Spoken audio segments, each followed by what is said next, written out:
All right, welcome back to the Raised Hunting Podcast, and we are brought to you here today by 155 degrees Fahrenheit outside in Iowa. It's hot. No, it's not that hot. It's just very humid. But we're back from our first hunting trip of the year, so we're pretty jacked about the podcast we're going to do here today.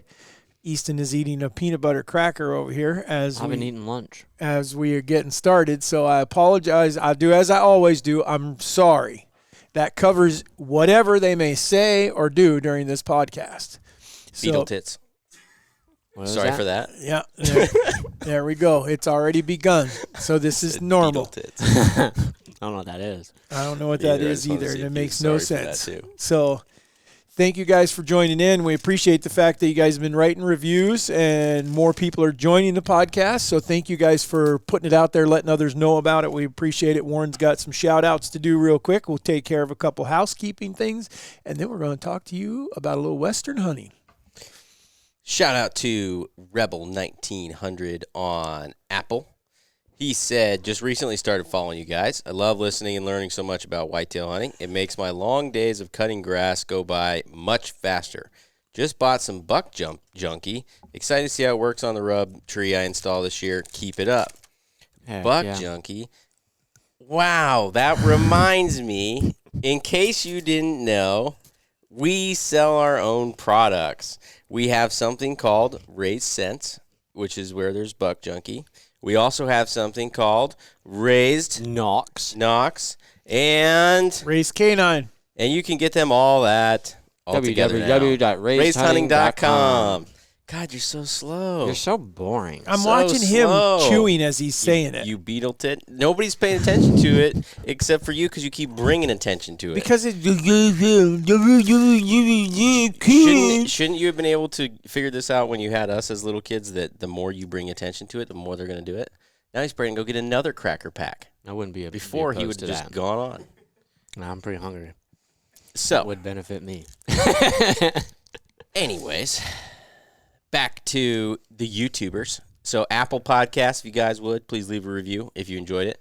Spotify, same thing. At Spotify, you guys freaking rock. Over 300 5-star reviews, and there's one 1-star review in there somewhere because somebody wanted to be a wanker.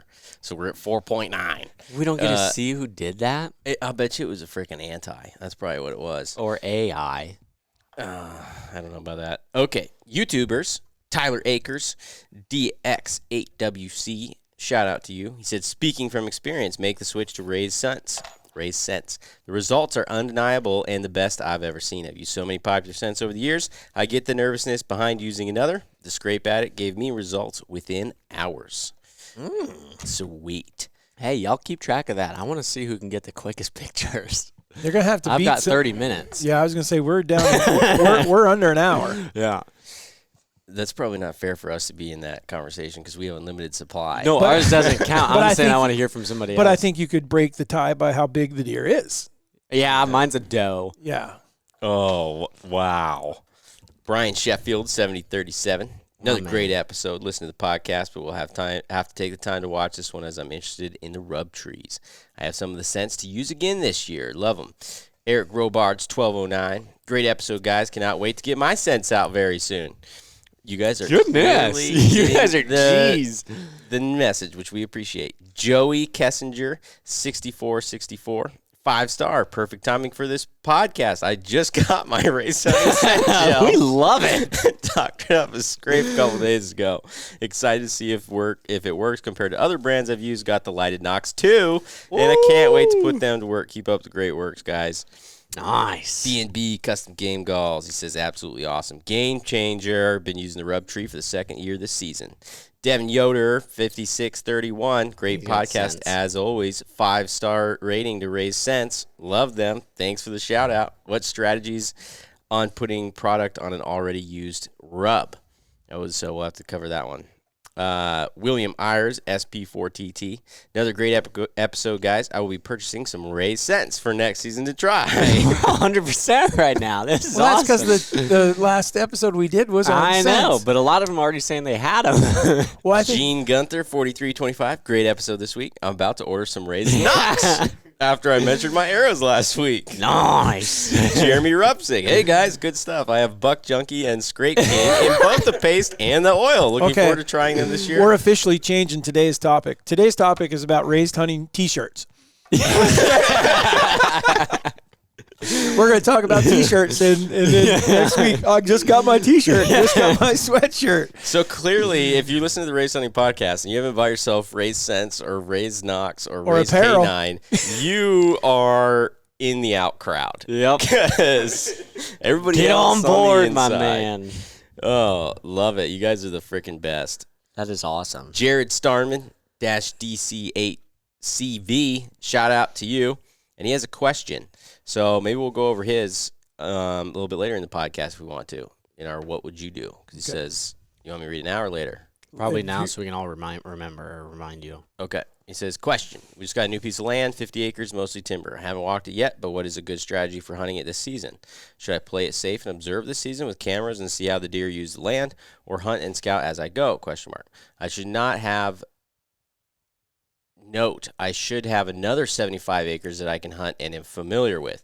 Central Illinois, hanging cameras, 831 with a couple observatory stands. Trail cameras from previous owners showed 2 mature deer around sunset. Get in there, Jared. Yeah, get on in there. Get all up in there. Get nice and dirty with it. Just put as you go. Just put raised scents on all 4 corners. Yeah. We'll have to remember to get to that one. Yep. All right. So, how do we want to start this? I'm dreading this podcast. I can start it. So we are, unless you want to start it. What? I was just going to lay the groundwork. Go ahead, lay the groundwork. So typically, we go out west multiple times in a year. We used to live out west, so we used to live in Montana. However, our primary first hunt of the year, it's kind of the one that always kicks everything off for us, is an archery hunt for antelope. For those of you looking to do something like that, hopefully today will help you some ideas on how to do it and some techniques we use, things like that. But we've been going now I've been doing it. It might be 20 years. I don't know. It might be more than that. I don't know. This particular location that we're going to we've been 10 years now. And so, and this one's in Wyoming. It's one tag area for you. So, but pretty good goats. I mean, pretty good size wise. Numbers are down for those of you that have not gone or are looking. The numbers are not what they used to be. But it looked like there were some signs of that changing because there was a lot of does had twins. Yeah, there's a lot of fawns. And a lot of young bucks. We saw some big groups of like 1-year-old, 2-year-old bucks that had 6-8-inch horns is all, and there was lots of them. So hopefully that turns around. A lot of that is contingent on weather. I do believe antelope have gotten EHD before, but I don't think that's the cause. Can I just throw something in real quick? Sure. I know a lot of you guys tune out as soon as you hear Western stuff. Stay tuned in, because it's not only going to be just about antelope hunting. This is an ethical conversation as well that I think many of you will find very interesting and compelling. So I just wanted to say that before you guys are like, oh, it's a Western one, I'm skipping it. We know you do that because we can see the analytics, you suckers. Okay. All right. Proceed. This one doesn't even regard Western when we really get into it. Agreed. That's why I wanted to just let everybody know. Probably should have done that earlier because they may have already checked out. We'll put it in the title that it's Okay. not all Western. We didn't realize you guys were so much into the whitetails, but you are, which is fine. Nothing wrong with that. Warren's mad about it because he's not. But anyways. No. It's all good. No, And then everybody else checked out of the Alaska one because apparently not all of us have 50 G's to spend on a moose hunt. I don't blame people for that one. I mean, either. I'm in that boat of not having the money. So, but the antelope deal. Maybe if you'd sell the T-shirts. Maybe. Yeah, if you guys would freaking buy a shirt from David, maybe he could go on his bucket list hunt for once in his life. We should make that a shirt. Let's make it a shirt. www.raisedhunting.com. Get Dave a moose hunt. Yeah. Raised hunting. Maybe we should. I think I'm going to start what are they called? GoFundMe page. No, that's just asking for a No. handout. We need to give him something. Yeah, you're giving them an exchange of value in the I funded Dave. Yeah, you donate Moose $100 Hunt to my 2026. GoFundMe It's not a page. donation. It is What? buy the shirt. I'm going to give them a shirt for donating. $100 Yeah. defeats the purpose here. But anyways, all right. I'm just asking, I mean, anyhow, we would film it so you guys could live with it too. We want to bring you this experience. Right, exactly. No, we're kidding. But here's the thing. If you guys are a big whitetail hunters, and we get it, whitetail and turkey, that's your thing.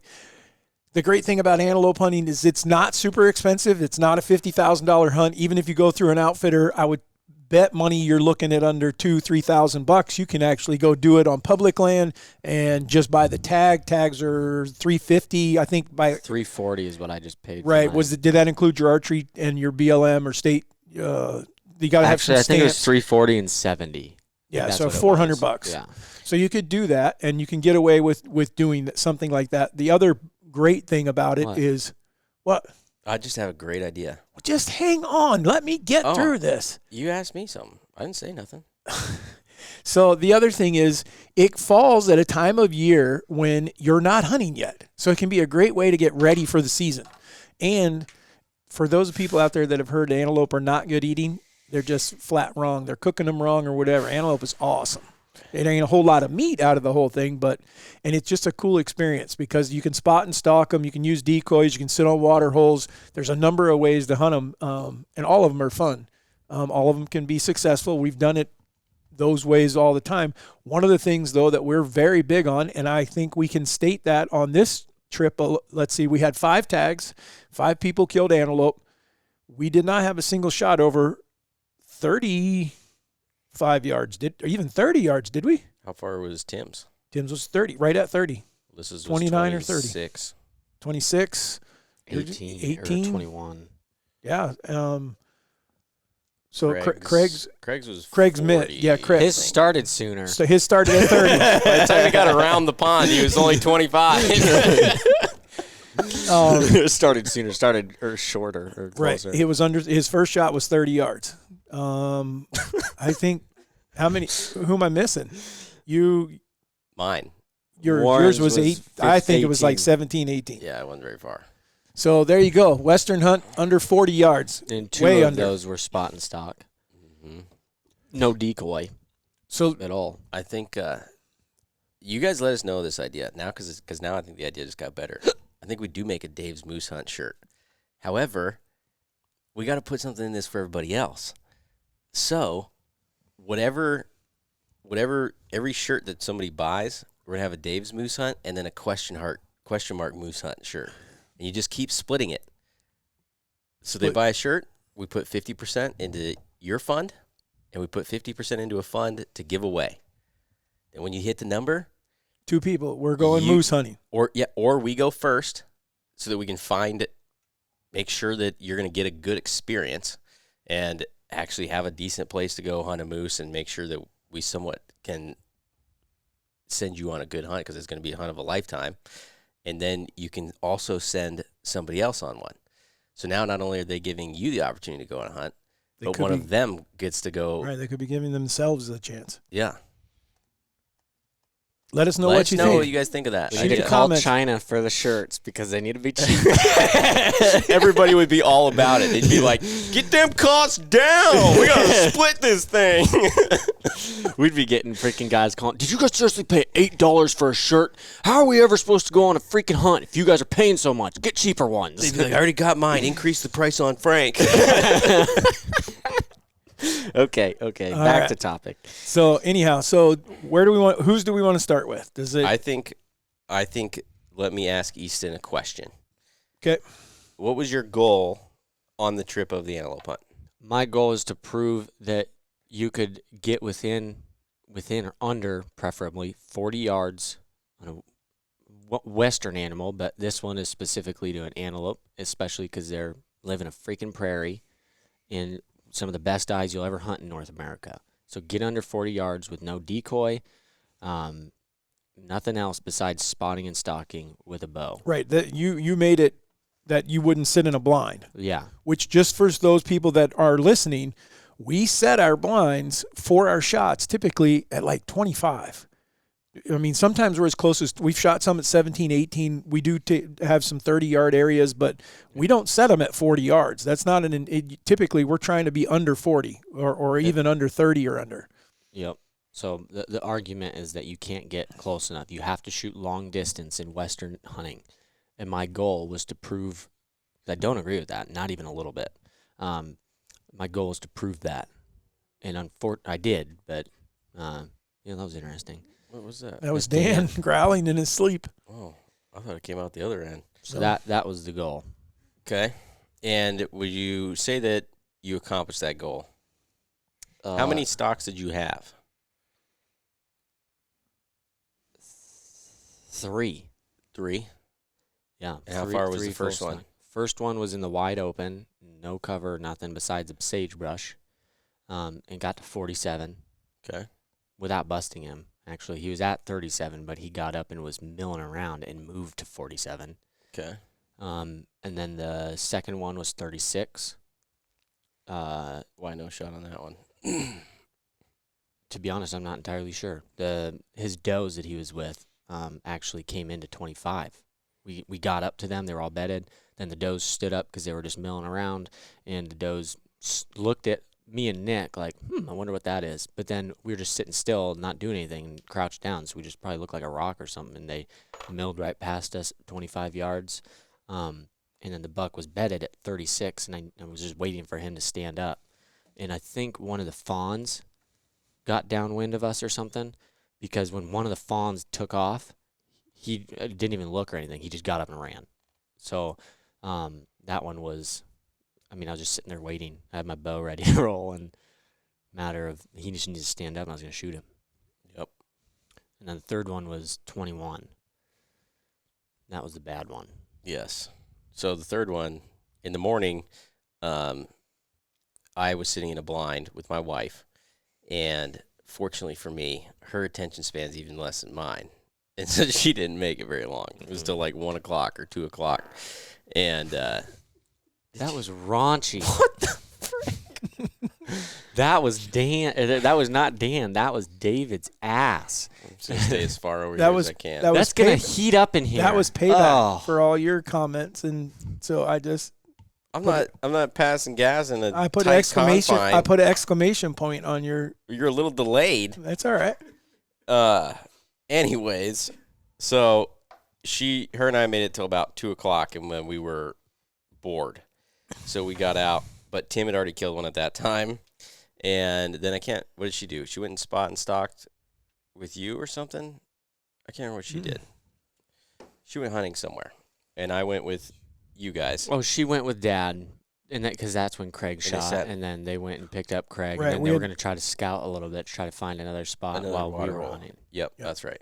Okay. We ended up shooting. So to kind of back up a little bit, so the first 2 kills take place before you shot. Yeah. So we had another buddy of ours, Tim, who actually owns Invader Concepts, the holster company, was hunting. He was bow hunting for the first time. Yep. So he had never killed anything. So I was actually sitting and filming him, and we had one come into 30 yards. It's a spot, a water hole that we've sat year after year because it's always been one that produces. It doesn't produce.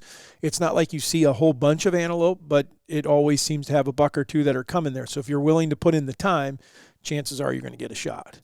Yep. And that was the first day. He made a great shot. Really good shot. Smoked it 30 yards. And then Craig killed one too. So then from that point, though, I'd gone with Easton and Nick, and then Tim joined us after he tagged out, and we were spotting and stalking. You guys had seen that goat earlier, I think, right? Yeah, we saw him, and he a tanker, an absolute tanker of a goat. According to John, I don't know I know goats, but I don't ever really look all that close to their horns because I don't really care.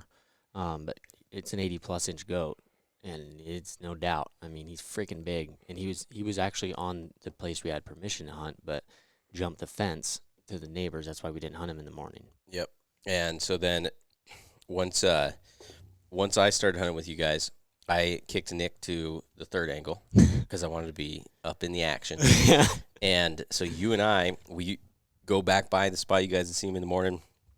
We see him, and he's kind of in a little valley where next to one of these oil pads where there's a pretty steep berm. Yeah, the dirt berm, yeah. And so we decided we were going to try and stalk him right there. It's not always ideal when they're standing up and they're feeding around for them to be stockable. You don't know where they're going to go. But it was already evening at this point, too, and weren't going to be bedding back down. So you and I stocked up the first time around. We stocked up on nothing because we stocked up onto the berm and they were not there. Yeah. And we actually started walking back to the truck. And as we were walking back to the truck, can't remember, did you see him or did I see him? No, Nick's freaking camera tripod busted. We all heard the noise. Like, what the heck? And we turned around. And while we were looking at that, Nick was like, had just glanced and goes, "Holy crap, big buck. He's right there." And so we had all stopped because we were trying to fix the camera. Yes. And he had gone the other way. So he went the other way, and the berm was still there in a position where it was good for us. So Easton and I watched him, could see he went over just the hill enough we could still see the tops of his horns. So we took off sprinting to a porta potty that was in the middle of this oil pad, and that was our first cover. And then at the porta potty, we were able to determine, okay, he's definitely not able to see over this place, because there wasn't anybody there at that thing. No, and it's out in the middle of the oil pad. Literally so if he'd have popped up on that hill, we wouldn't have been able to get any closer anyways. No. So then we run across, and we make it to and it was actually more of just a natural hill there. It was. And we start sneaking up to it, and then you asked me, "Do you see him?" And I said, "Yeah, I see him." And it ended up being a doe, which unfortunately It wasn't a doe. It was him. I confirmed it was him. That's what I kept telling you. That's what screwed us up. They switched. In the time that I came back down, I was like, all right, we're good to go. We're going to do this.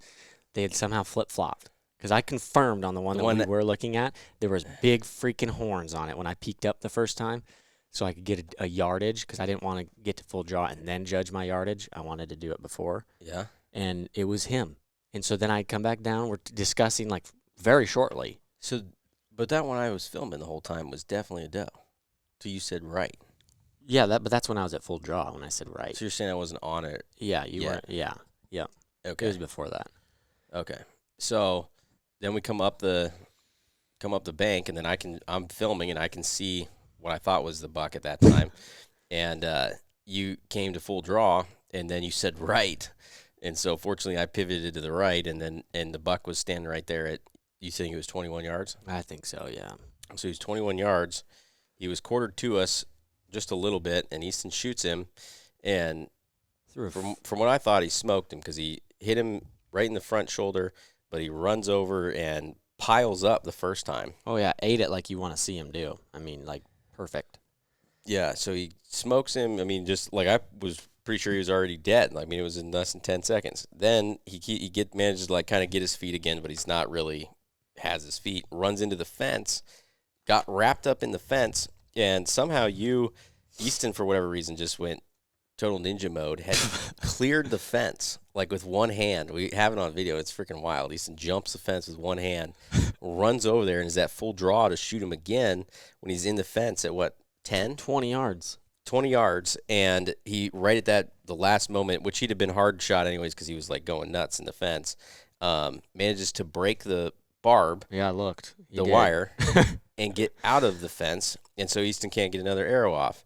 Well, then he runs over, just ran across the road, and then was down in a ditch, and we're watching him, and he's got a hole, obviously, in his left front shoulder, and the arrow's hanging out of him, and blood all over his shoulder, and so I'm thinking he's going to die right there. Well, he goes and he beds down in a position that was pretty good, and Easton managed to sneak around and get back to, 60 again? Mm-hmm. 60 yards, comes over the hill. From my angle, it looked like he was like 20 yards, but I guess it was 60. I did range that one. That was not a guess. So and then it was 60. What made him get up, do you think? I don't know. Because all I could see was the like his ears and his horns. That's why.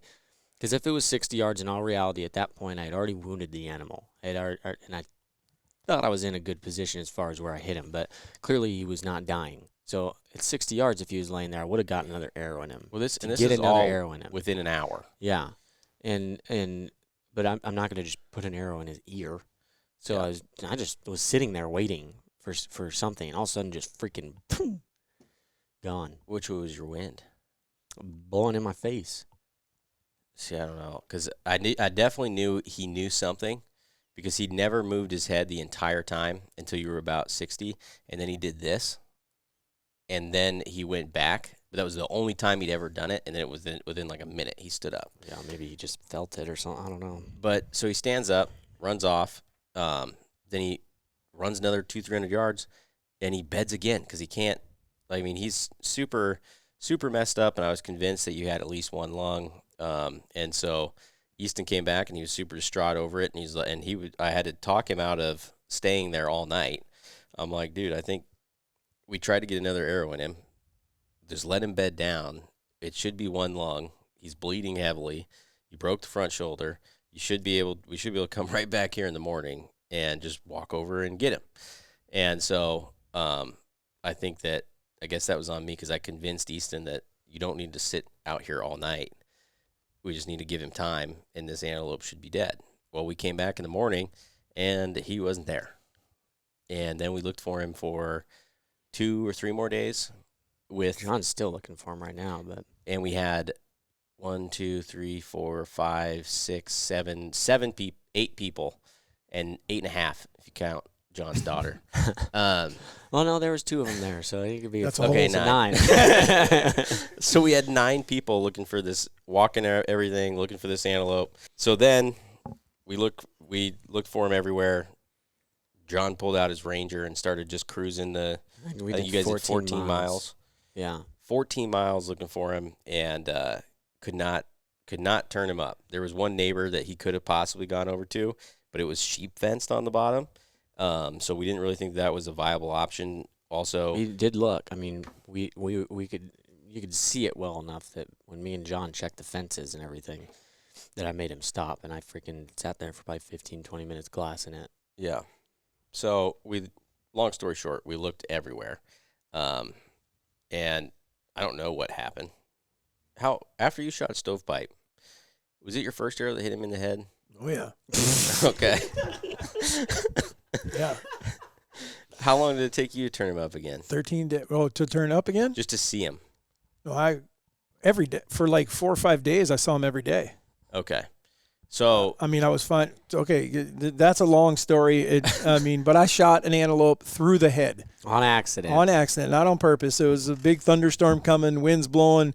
I screw up on yardage. This buck turns right as I release an arrow, and I thought I hit him in the neck, which wasn't good, but I thought I killed him. He runs out at like 60 yards and turns and looks at me, and an arrow is sticking out of both sides of his head evenly, and it's right through his head, like right through his head. And I'm like, you can't live like that. Well, unfortunately, this is also in somewhat of an urban area that is people drive around the roads and stuff like this. So anyhow, I know a couple people who live there. With the whole discussion becomes, I called Fish and Game and told them I'm the guy that shot the antelope that's running around with the blue and white fletching sticking out of his head. And I'm just letting you guys know I'm doing everything I can to try to kill him because I snuck up on him a couple more. I actually got within 20 yards of him and tried to shoot him again, and the wind was blowing so hard that I just took hair off his back. But I did not wait for him to stand up because he got an arrow in his head, remember. Mm-hmm. I'm thinking, get an arrow in his back. Yeah, just get him done. And so I shoot over top of him. Then I took some 60, some 80-yard shots at him over the course of... Wasn't it 11? What? 11 shots? No, I only shot maybe 11 days, I think. 11, it was 13 days. 13 days. Total. But over the course of the next 4 or 5 days, a couple people who lived up there said, we found him if you want to come try and kill him. And so the whole neighborhood called him. I mean, we got to the point where I would sit like a 3/4 of a mile away, and I knew what hole he would go through the fence if we bumped him and make him come down that way because I couldn't get a shot at him where he was. And I sat on the fence, and he'd come walking down, and he could turn that head sideways and go right through with that arrow sticking out of his head. Now, after a few days, he broke one side of the arrow off. After a few hours, he actually pawed all the blades off. He laid down on the ground. I found one of his beds, and all the blades of the broadhead. At that time, I shot a fixed blade broadhead. He got those out. So it was just an arrow shaft. And then he broke off the shaft and only had one side of the arrow in there. And so then after about 5 or 6 days of this going on, I lose him. And then he had the other doe come up, and she pulled out the other side. Yeah. I mean, well, after the 5 or 6 days, no one's calling me. I'm driving up there every day looking for him. I can't find him. I figured he died. That it just finally came to infection, and that killed him. I'm leaving to get on a plane to fly back to Virginia. This is in Montana where this took place. And the day that I'm supposed to get on the airplane, I decide I'm going to go check one more time because I'm going to be gone for a week. So then it's over. And I drive up there and I climb up on this hill and I start looking and I was like, oh, there's an antelope and I'm glassing, but there's no arrow in his head. I'm like, this is a big buck though. And I'm like, boy, that's a big one. About that time he turns and I'm like, it's him, but he's gotten rid of the arrow. Well, he's got a bad limp to his back leg that I'm like, I don't know of what's caused it, but anyhow, watch him go lay down. Where he laid down this time, I'm like, ooh, maybe this is a chance here. But I had to go knock on another door and ask for permission to be able to hunt this place. And I went and knocked on the door, told them what's going on. They were like, go get him. So I take off and I sneak up. Well, I get within, I'm within 25 yards of this goofy sucker, and he's laying behind a bush. And he's laying facing away from me. All I can see is the tips of his horn, so I need him to stand up. So I got him at 20 yards, and I come to full draw, and I'm hollering, hey! Doesn't move. And so I let my bow down. I'm like, now what do you try? So then I pick up rocks. I'm like, all right, I'm going to pitch these rocks like a hand grenade. So I throw the hand grenade way up in the air, and I come to full draw, so when the rock hits, I should be ready. Doesn't get up. So now I started trying antelope sounds. I'm going challenge things. Look like a moron. I'm doing anything I can, and this antelope is just not moving. And I'm like, gosh dang, I don't know what's going on. So what do? Walk over to him. Sneak closer. So I snuck to the bush.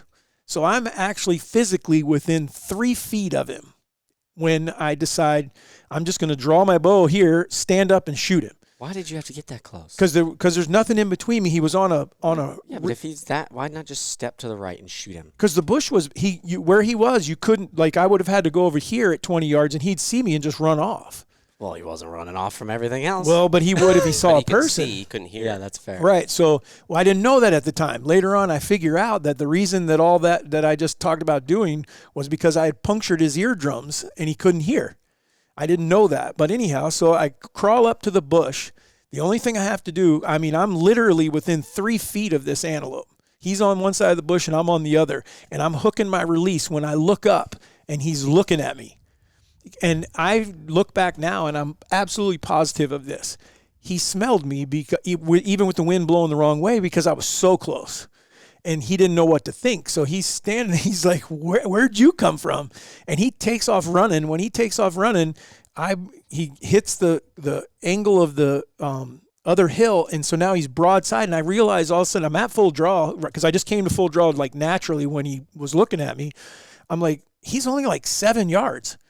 Yep. Shoot this sucker, and because he's not running really fast. I don't know from all the stuff that's gone on, and so I swing the bow, lead him a little bit, and let it go, and I absolutely center punched him this time, dropped him right there, and it was a 13-day trip to kill. A stovepipe was his name because he was a 15 and 7/8 inches. We thought he was a Boone and Crockett antelope, but he missed it by a 1/4 of an inch.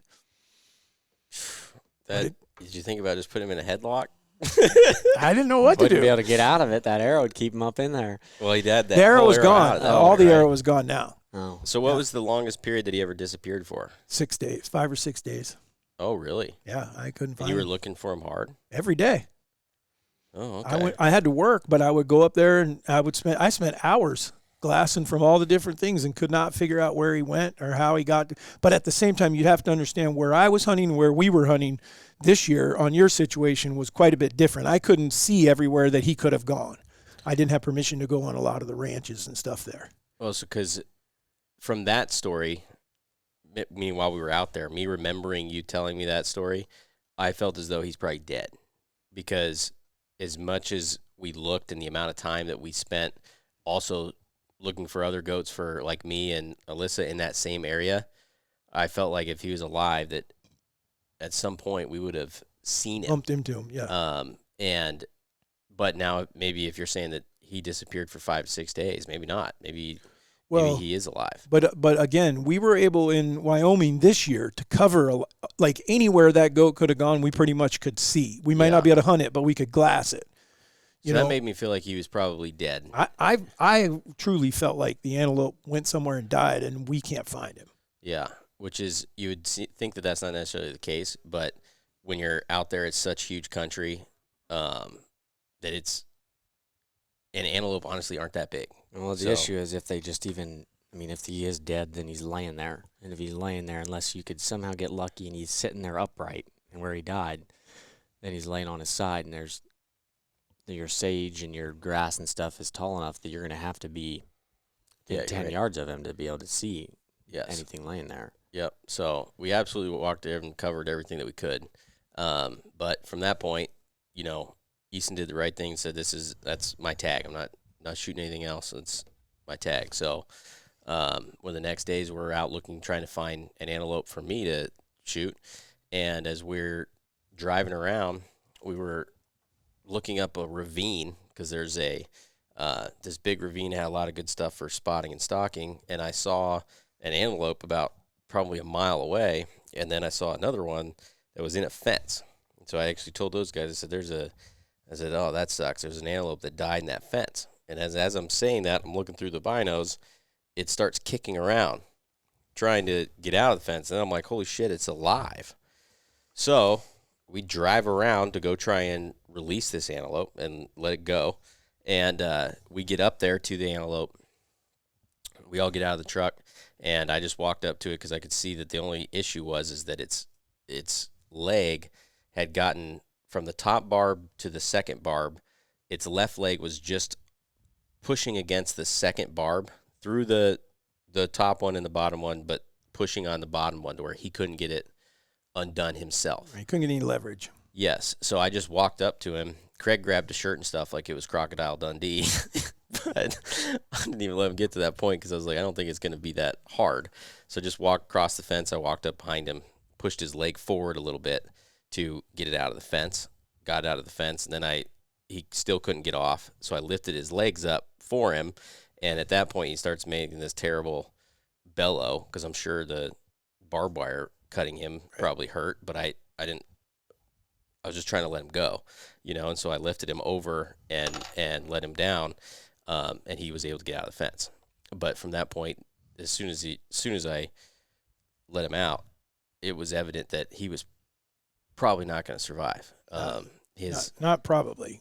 I mean, you can look at the video and see he's not making it.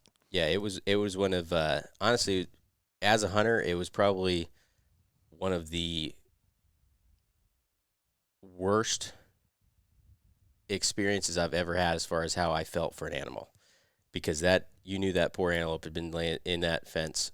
After further examination, we felt like he'd probably been in there at least 24 hours because he'd had cuts and wounds that had already started to heal. It may have been more like 48 to 72 hours because he had this huge gash on his chest that was the only thing that's making us question it is how healed it was. If that came from the barbed wire, then he'd have been in there like days, a week. I mean, it was almost healed. The only other theory I had was maybe that was the reason he couldn't get over it in the first place. He was already wounded from something else, and that's why he wasn't able to completely clear the fence. But I'm not sure if that's the case. And so he was all cut up. His left foot was facing backwards, and he was all messed up. And so as soon as I saw that, I said, I'm going to grab my bow. And Easton basically told me, he said, no, let me have this, which I thought resonated with me a lot because I knew that the reason that Easton wanted to shoot that goat is because he felt terrible on what happened on the other one, which in my opinion, Easton didn't do anything wrong on the big goat. Which I know I told you that. I don't think he did anything wrong on the big goat because he hit the antelope good. He hit him a hair high. But if he had enough penetration, which I think that he probably did, that antelope is dead. Took his time. It was an ethical shot, in my opinion. If you watch the video of it, it's not like he took an obscene angle. However, this scenario did make me double down on our theory of making arrows to try to shoot through shoulder blades is stupid. Because you're pulling what? 75? 75. So 75 pounds, 470 grain arrow. 474. 474 grain arrow with a 29.5-inch draw. 29.5-inch draw length on an animal that weighs probably 120 pounds. 120. It's a big antelope. Okay, so let's just say he's 120. 120-pound antelope. And I know some of you fixed blade guys and say, well, it wasn't a fixed blade, you saw it was mechanical. Okay, the point would be if you're generating that much force and those shoulder blades are that easy to get through, there should have been no problem getting a mechanical through the shoulder blade on a 120-pound antelope. So now to think that you get some of you people out there trying to make an arrow to shoot through the shoulder blade of an elk that is 800 or 900 pounds should sound absolutely ridiculous to you, because it is. So anyways, I don't think Easton did anything wrong in that scenario. Just was an unfortunate part of that it happens sometimes. And so then I knew that he wanted to be able to give that antelope a peaceful death instead of, otherwise he was going to sit there and suffer for who knows how long. And he would have, coyotes would have got him. I mean, he couldn't move. Yeah, or he's just going to lay there and die. I mean, for people that are listening, I mean, the best scenario is what they tell you, if a person hangs from like a harness is why, like your safety harness that you're wearing in a tree stand, the reason that it has the loop built into it for you to step into to get down, to get out of that harness is because if you hang there long enough, and it isn't days, it's only hours, your blood dies from that point. You basically have it's a built-in tourniquet. So the blood dies from that point. So then what happens is when you get out of it, that blood starts to circulate and that blood is not good. And that's what kills you. And that's what was going on with that antelope, is that once you released him, he couldn't survive. I mean, that blood wasn't, because the way his legs were hanging on one side of the fence and his body was on the other side of the fence, he wasn't going to make it. Right. And so then Easton did the right thing and put an arrow through him and killed him much, much, much faster than he would have died alternatively. So I think that in the entire 18 years or 16 years now that I've been antelope hunting, I mean, not counting before I was shooting and just filming you, I don't think I've ever come across one like that. So I think it's kind of interesting that here a day later after Easton has to go through that with that big one and feel as bad as he does, that he's presented with an opportunity to do one a huge favor. So that I think that was a good lesson for us, that sometimes it's not always enjoyable and there is parts of it that are really rough, but we still have to do the right thing and make sure that we have mercy on those animals. And so people know that, too, it's not like he just shot it and left him laying there. We actually brought that antelope, hung him up, tried to get all the meat that we could get off that antelope so that we could recover what we could. Some of it was not possible. He had been hanging there so long that it had damaged some of the meat. So, he went to good use, even though, I mean, what would have been just a natural death, it just is ugly and horrible when coyotes get a hold of something that's alive. And that's what it would have happened to him, was they would have found him. As though that antelope hadn't gone through enough already. So that was the unfun part of it. But I think it was a great opportunity that Easton got to still do an animal a favor and redeem himself kind of in that essence. Did you want to add anything to that? No, I don't even like talking about it because it screwed me up. I was not a fan of the situation. I did not feel good about it, knowing that it was the right thing, but doing it is a whole nother thing. I mean, no choice. That is by far the hardest shots or situation I've ever been in hunting at all. And I unfortunately, I don't think it'll probably be the last time, because I'll hunt for the rest of my life, but and I pray I don't ever have to go through something like that again, because I did not handle it well at all. I still don't, clearly. It was rough. He was so messed up that Easton and I literally just walked him down. And I just ranged for Easton, and we were able to walk right up to 40 yards. I mean, this is the ethical battle, the ethical legal battle that you hear people pose as a question all the time, especially when it becomes anti-hunters that are saying, "Oh, you guys just bloodthirsty killers." I 3 times I've run across that I can think of right now in my lifetime that I can think of animal that's injured, and 2 times I killed him. One time I let one go. One was a doe, was caught in Montana, was caught in a fence, and I let that one go, and it seemed to have not been there too long, and it was standing there. It kind of let me walk by and stuff, but I went on about my business, came back about an hour and a half later, and it was gone. So I think that doe lived. But both times I called Fish and Game or DNR, I can't remember where it was, but got permission from them before I did anything. But someone had hit these deer with a car. One I had hit, one someone else had hit. And I just happened, they didn't know what to do, and I had the means to do it. And I just told them, I said, before I do it, we have to have permission, and in both situations I got permission. But it's hard. It's not a fun thing to do, to walk up to an animal that's just sitting there, but it's laying there with its back broken or legs broken or part of its guts hanging out and everything. And this is not about hunting. This is about doing that animal. It is doing them a favor, putting them out of their misery. It's the ethical thing to do. The whole reason I think that all three of us are so, one, I can tell you absolutely for a fact, bar none, the reason I shoot my bow so much, I'm not as crazy as I used to be, but I used to be absolutely nuts about shooting my bow 100% of the time, and it wasn't because I wanted to be a better shot than anybody else. Sure, I can be competitive, but I've never entered any serious competition, so obviously that's not my motive. It was because I didn't ever want to be the cause of an animal having to deal with something like that. I wounded a mule deer in Colorado last year. We talked about it on here. Is it going to happen sometimes? Yes.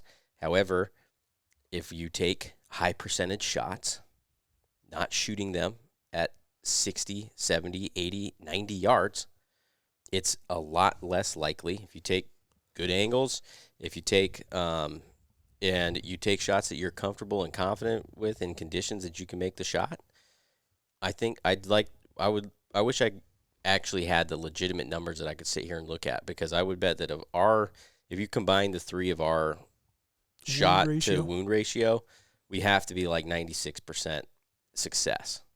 And not only success in seconds, 2 minutes or under or less. Yeah. So, and that is the reason for me on why I'm so obsessed with making sure that I can hit what I'm aiming at, and then only taking shots that I know I can make, is because I don't want to have to do that to an animal. And that's where I really do have a hard time comprehending how some people can just fling an arrow at 70 yards or 80 yards, because then at some point you're not thinking about the animal anymore. You're just thinking about what you want, and that's selfish. Well, the one thing that I think we should go back, because someone may question the fact that you shot at the first buck quarter to you, because he was, and you had to go through his shoulder. I'll take a big part of that blame, because I have told everyone, in antelope, I'll do it because they're not very big, and I don't shoot as much poundage as you. I'm only up until recently with my shoulder. Now I was shooting 70 pounds. My arrows are like 412, 410, 412. And I'm only a 28.5-inch draw, so I'm not even shooting as much kinetic energy. And I have blown through the shoulder, maybe not blown through like as in like through and out the other side, but if I can get 6 inches of penetration on an antelope, I'm halfway through them or more. We have video of one of yours. Yeah. On that water hole. Yeah, on the Coliseum. Yep. And I take that shot every day. I mean, this is kind of the now you'd probably reconsider. Now I would, because of this, but I mean, which in Easton's defense too, I think there was two other factors there at play. One, I think he was trying to hit him about 3 inches lower, maybe a little more. No, I was only 2 inches off. I know that. Okay, but you shot him for 25, and he ducked a little bit. He was only 20. He got the 3 inches. Yeah, because I mean, my pin, that arrow looked like it hit freaking right where my pin was. So I mean, yeah. So that was that one. On a lighter note, Dad and I had a badass spot stock. Actually, the next day, while Nick or Easton and John were looking for his goat still, we'd spotted some in a rock, in these rock outcropping, and John's like, "You better go kill that one."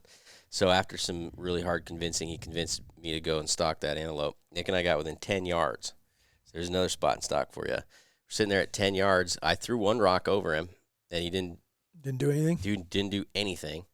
And then Nick decided to help me get him up and moved, and he got up. So, but he got up and he ran.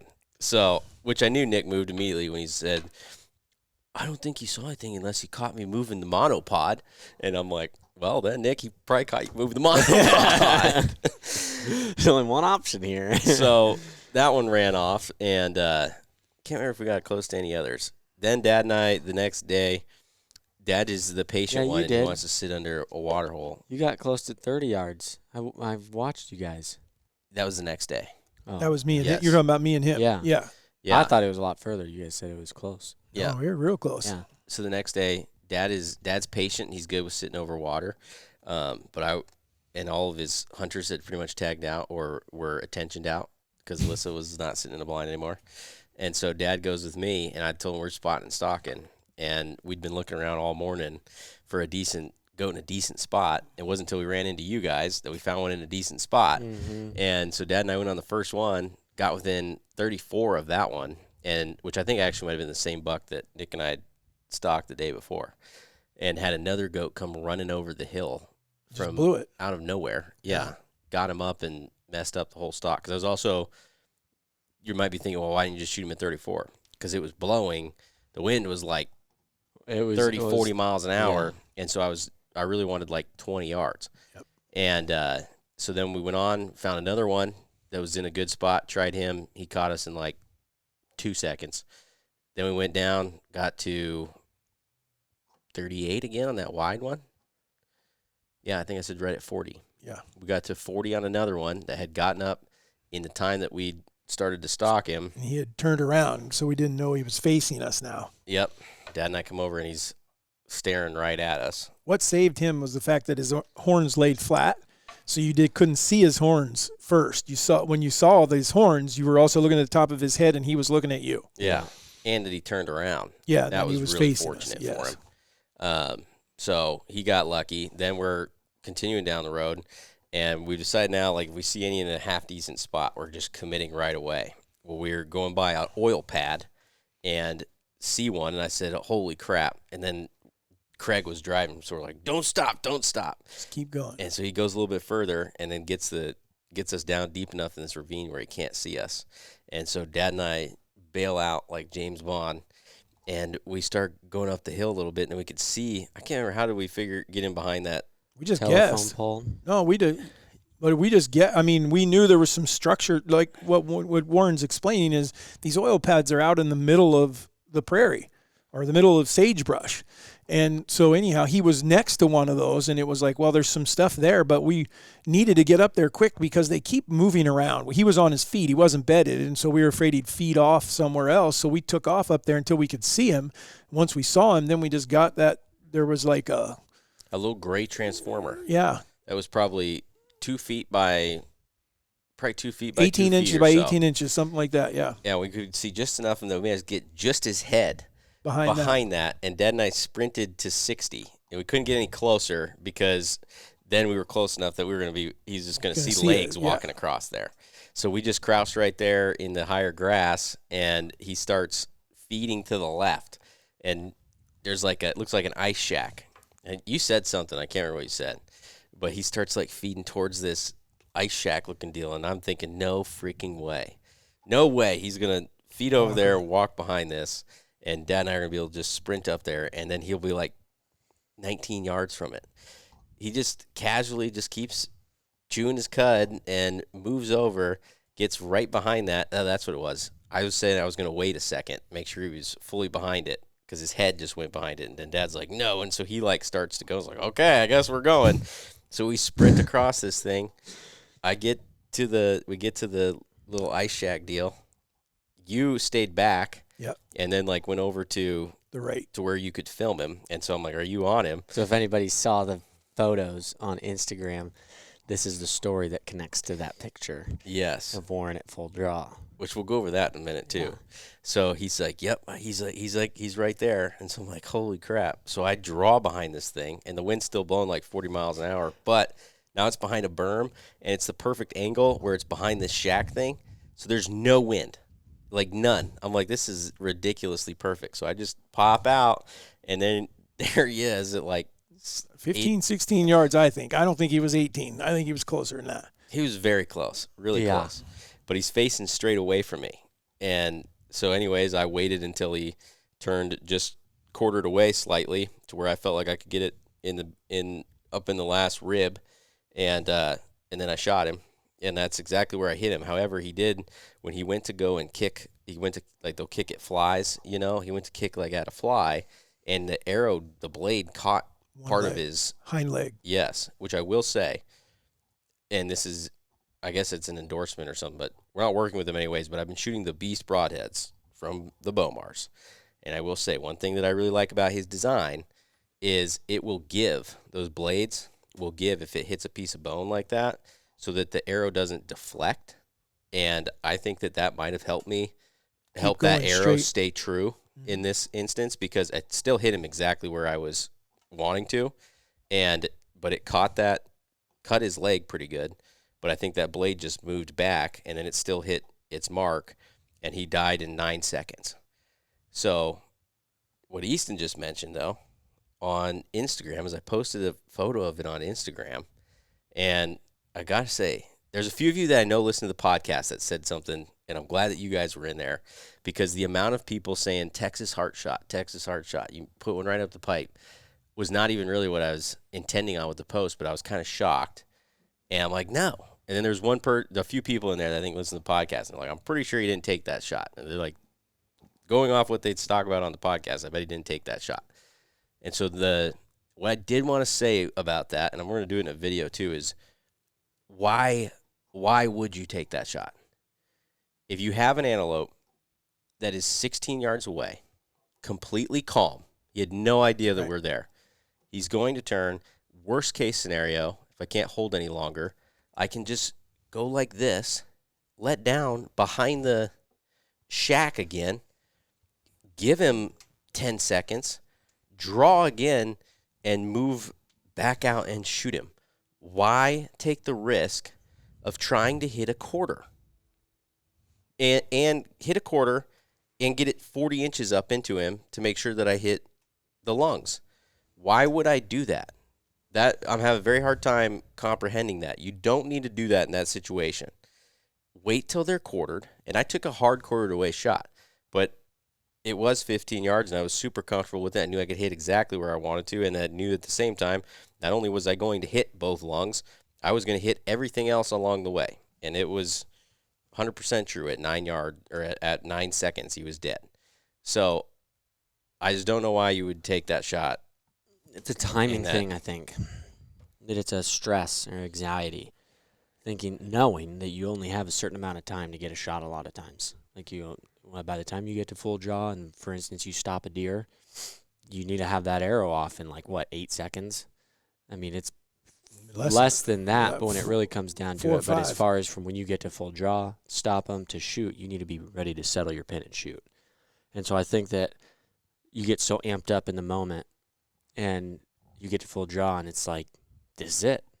There is no other option. I've got a shot now. I've got to take it, otherwise I'm not going to get one. And I think a lot of people don't think through the fact that, look at the thing. He has no idea. Either keep holding for another 15, 20 seconds or whatever you're comfortable with, or let down and do it again. That's another thing right there that would show why you should practice with your bow and get the strength in your back built up. Because I've got multiple videos where I could show of me getting to full draw on something that is close and not being able to get a shot, and because it's the wrong angle, and instead of me taking the shot, I can let down slow enough that I don't bust them and then give myself another opportunity. If you don't practice things like that, you can't. There's not very many people that can let down a bow calmly, quietly, and smoothly enough to not bust the animal that's at 10 yards. Yeah. Or be able to hold it. Yeah. Because we've done that too. I used to. I don't know that I could now. I haven't practiced it with my shoulder, but 2.5 minutes. That's the longest I've ever actually. We have video of me holding for 2.5 minutes before I finally release. Now, I can tell you this. I wouldn't have shot 40 yards. It was a 20-yard shot. I mean, it was something because I definitely was starting to shake. When was that? I'm trying to remember which deer it was. But it was 2 minutes and 26 seconds, I think is what it was. How long ago, though? Probably 4 or 5 years. It was here in Iowa somewhere. Well, because now, too, some of these bows have higher let-offs where that helps. They make it a little easier to hold that long, yeah. I don't like shooting those really, really light or high let-off ones, though. Yeah, accuracy-wise, it's not necessarily the best, but for holding your bow, can definitely help with that. But definitely should be practicing holding your bow. I would tell people that they need to practice a 1 minute hold. And then shooting. And then being able to make the shot. Just get used to it. But the other one, like you said, is drawing and then if you can keep your bow pointed at an animal, when an animal's looking at you, if you can do it slow enough and controlled enough, you can let your bow down. They almost can't see anything because they're looking directly at the bow. And so you can let down and draw again, and they don't even notice it. I can't tell people how many times I've shot animals that were looking at me because I didn't shoot them looking at me, but I drew when they were looking at me. Because they did. I'm like, he has no clue. I'm not talking about an animal that has fixed on you and like saw you move, but they're walking. They don't have a clue. And I come to full draw and they never see it. And then they turn broadside and I'm ready to shoot. Yep. But you got to be able to read the animal and understand what you're doing. But it can be done when they're walking right at you. Yep. So those are a couple of the things. That was Wyoming Antelope. Yeah. No wacky facts for the day. I was going to pull one up if you two wanted to chit-chat. Devin, I believe that's the one that was asking about. The 50 acre? Well, that one too. The rub post was another one. Putting scent buck junkie on an original. Oh, yes. What scent to put on? No, you put buck junkie on a regular. Maybe you didn't say. Maybe you said what scent, but on a tree. On an actual tree that's been rubbed. I think we probably have similar answers to that, but I don't recommend it. It's not going to hurt anything if you want to go do that. I actually know quite a few guys that have reported having really good success with that. But in our experience, I haven't had much success with doing the existing trees where they've rubbed on it before, unless it's one that is like a signpost rub, like where they have coming to it every year, which I've literally only seen 2 of those in my entire life, versus putting one in the ground. If you're going to do the work to try to go find one that you think is that way, or you're going to go try to put it on a rub, dig the freaking hole. Like that's what I'd tell you, because it's your results, even if from what I have seen, even the ones that do work pretty well aren't even relatively close to what your results will be with just the rub tree. Putting it in. So put the rub tree in. I would say you could try it, but I wouldn't expect something magnificent out of that. Well, the other thing is a lot of times those rubs aren't where you want them. Yeah. So it doesn't really do you any good. It's like, oh, yeah, deer are coming to it, but I want my rub trees are in places where I can shoot to them. Yep. Every one of them. So that's the other thing. But before you read your wacky fact, we should try to tackle. He's got a 50 acre. If I remember right, it was a 50 acre piece that's mostly timber. Yeah, how to scout it is what he's saying though. Let's look. Oh man, I got some because ones. I don't think that there's a whole heck of a lot to. I mean, unless we want to deep dive into it. No, but I feel like someone just sent a question like this that I personally answered the other day. We get like multiple a day. Yeah, there's a lot of people asking for tips on how to get into new properties and what they should do first. Keep them coming, guys. We'll keep answering them, though. We're not complaining about them. He said, we just got a new piece of land, 50 acres, mostly timber. I haven't walked it yet, but what is a good strategy for hunting it this season? Play it safe and observe this season with cameras and see how the deer use the land, or hunt and scout it as I go. I should note I have another 75 acres that I can hunt and am familiar with. Central Illinois, hanging cameras, 831, with a couple observatory stands. Trail cameras from previous owner showed 2 mature deer around sunset. I have my answer. Go. I do too. I'd be telling you, obviously he just sent that recently. I would be going in there and scouting right now. I would go walk through a lot of stuff, get a lay of the land, put some cameras out where I feel like I could, and I wouldn't be worried about nothing besides just learning the land and setting some stands up and stuff. And then when it comes to the season, then I would say yes. Hunt it. I mean, you're not going to be able to play it super safe when you don't know. You could obviously play it safe in the event of knowing where obvious bedding is and things like that, but hunt it, take notes, see what you're affecting or not affecting, and be willing to move your stands, because your first sets on your stands, especially on new properties, are going to get moved, but you got to start somewhere.